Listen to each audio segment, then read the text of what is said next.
Hi friends, இப்போ நம்ம பார்க்குறது வந்துட்டு பார்த்திங்கன்னா premium quality Kalyani cotton collections தான் பார்க்க போகிறோம். ரொம்பவே சாஃப்ட் அண்ட் டெக்ஸ்சராக இருக்கும் இந்த கலெக்ஷன்ஸ் எல்லாமே. ஜஸ்ட் 830 ப்ரைஸ் பாயிண்டில் நம்ம கொண்டு வந்திருக்கோம். இதில் வந்துட்டு பார்த்திங்கன்னா ஒரு 25 to 30 கலர்ஸ் நம்மளுக்கு அவைலபிள் இருக்குது. டிசைன்ஸும் நிறையா இருக்குது. சாம்பிளுக்கு இப்போ நான் ஒரு 5 பீஸ் நான் உங்களுக்கு காட்டுறேன். இது எல்லாமே பாருங்கள். இதில் எதாவது உங்களுக்கு பிடிச்சிருந்ததுனால ஒரு ஸ்க்ரீன்ஷாட் எடுத்து நமக்கு வாட்ஸ்அப் பண்ணுங்கள். அதில் வந்து நம்ம எடுத்துக்கலாம். பார்த்திங்கனாலே உங்களுக்கு தெரியும், சின்னதாக ஒரு பார்டர் வச்சு டபுள் சைட் பார்டர், சின்ன பார்டர் உங்களுக்கு வந்துடும்.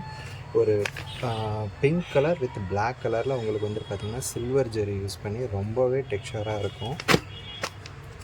எல்லாமே வந்துட்டு பார்த்திங்கன்னா வெறும் 830 ருபீஸ் தான். இது வந்துட்டு பார்த்திங்கன்னா ஒரு எல்லோ வித் பிளாக்கு செம்ம காம்பினேஷன் இது ரெண்டுமே. அடுத்து வந்துட்டு பார்த்திங்கன்னா ஒரு க்ரீன் வித் மெரூன் கலரில் சில்வர் ஜெரி யூஸ் பண்ணிருக்கு. இது வந்துட்டு பார்த்திங்கன்னா உங்களுக்கு முந்தி கான்ட்ராஸ்ட் ப்ளவுஸும் உங்களுக்கு வந்துடும். ப்ளவுஸ் வந்துட்டு பார்த்திங்கன்னா கான்ட்ராஸ்ட் ப்ளவுஸ் எல்லாத்துலேயுமே முந்தியும் ப்ளவுஸும் கான்ட்ராஸ்ட்டாக சேம் கலரில் உங்களுக்கு வந்துடும். அடுத்து வந்துட்டு பார்த்திங்கன்னா இந்த மாதிரி டவர் போட்ட பார்டர்ஸும் உங்களுக்கு இருக்குது, அவைலபிள் இருக்குது நம்மக்கிட்ட. ஓகேங்களா? அடுத்து வந்துட்டு பார்த்திங்கன்னா ஒரு blue colour with maroon, then green colour with black colour. இது வந்துட்டு பார்த்திங்கன்னா பார்க்கவே சூப்பராக இருக்கும். எல்லாமே வந்துட்டு பார்த்திங்கன்னா 830 ருபீஸ் தான். எந்த சாரீ பிடிச்சிருக்கோ ஒரு ஸ்க்ரீன்ஷாட் எடுத்துகிட்டு வாட்ஸ்அப் பண்ணுங்கள். தேங்க்யூ.